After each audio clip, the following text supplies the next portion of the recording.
ألا بذكر الله تطمئن القلوب۔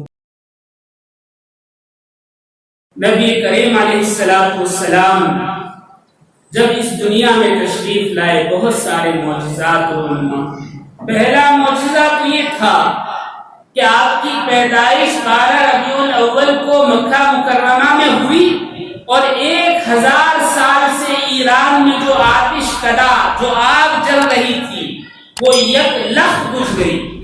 اس آگ کو جلانے کے لیے باقاعدہ ایک شعبہ تھا جو ہر حال میں، بارش میں، آندھی میں، طوفان میں اس آگ کو بجھنے نہیں دیا کرتا تھا۔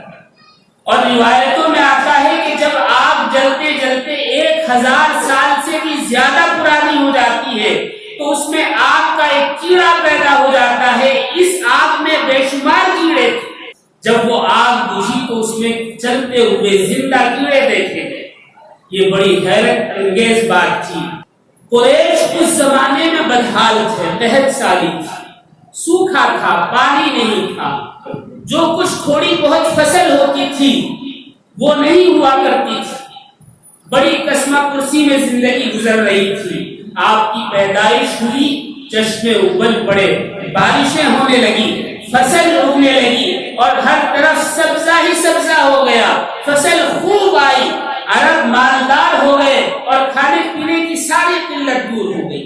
ایک حدیث ہے، نبی کریم علیہ السلام کی والدہ نے آپ کی پیدائش کے وقت دیکھا کہ ایک ایسا نور نکلا ہے جس سے شام کے محلات، سیریا کے محلات روشن ہو گئے۔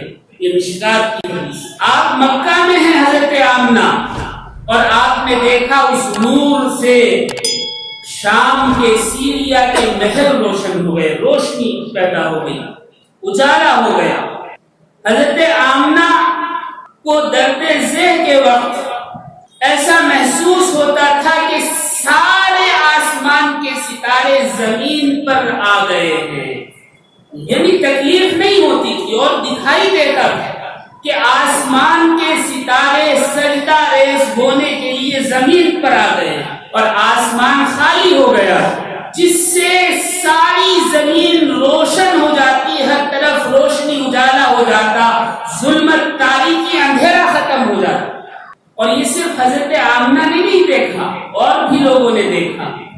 حضرت عثمان بن ابو العاص رضی اللہ تعالیٰ عنہ کی والدہ بیان کرتی ہے کہ جس رات نبی کریم علیہ السلام کی ولادت باسعادت ہوئی، اس رات میں کعبہ کے صحن میں تھی، اور میں نے دیکھا کہ خانہ کعبہ نور سے منور ہو گیا۔ رات کی تاریکی میں چاروں طرف روشنی ہی روشنی، اجالا ہی اجالا ہو گیا، اور ستارے زمین کے اتنے قریب آ گئے، اتنے قریب آ گئے کہ گمان ہوتا تھا کہ کہیں وہ میرے سروں پر نہ گر پڑے۔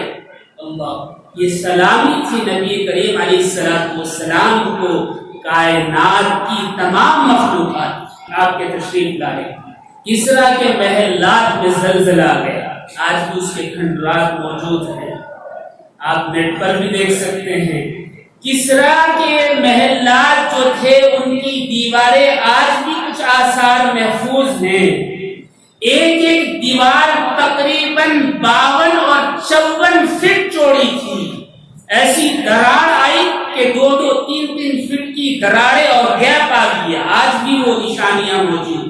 کیسا بھی زلزلہ ان کو ہلا نہیں سکتا تھا، لیکن کسرا کے محلات میں ایسا زلزلہ آیا اور ایسی دراڑیں پڑی کہ آج تک وہ دکھا رہی ہے کہ نبی کریم علیہ السلام کی پیدائش کے وقت کوئی ظلم اور کوئی ظلمت، کوئی اندھیرا اور کوئی ناانصافی پر کھڑی ہوئی عمارتیں محفوظ نہیں رہ سکتی۔